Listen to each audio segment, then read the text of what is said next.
You talked about the degree to which this labeling people as terrorists precludes or prevents negotiations and is often used specifically for that end. But as we've discussed here on the webinar series before, Hamas has been involved in several negotiations. I wonder if you could speak a little bit about the record of Hamas in negotiations, both like historically throughout the history of the movement with various different parties, but also currently.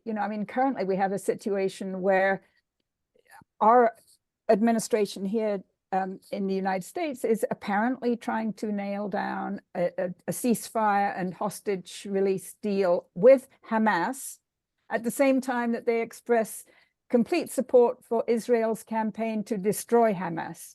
Well, maybe that's more a problem of the muddle in US foreign policy thinking, but tell us about the history of Hamas in negotiations. Yeah, I think that's a very good question. Hamas has a long record of negotiating and coming to compromises and ceasefires. It did so, for example, in 1995, only a few years after it had been established. It negotiated with Fatah in the lead up to the 1996 Palestinian elections, which were the first under the Oslo Accords process. And they agreed to cease operations temporarily for the latter half of 1995. It similarly negotiated a short-lived ceasefire in 2003 and then again in 2005 in the lead up to the second national election in 2006. And again, this was in negotiations with Fatah. And every war on Gaza since 2006, and there have been numerous ones, has ended with a negotiated ceasefire, negotiated indirectly between Hamas and Israel and followed by a period of calm.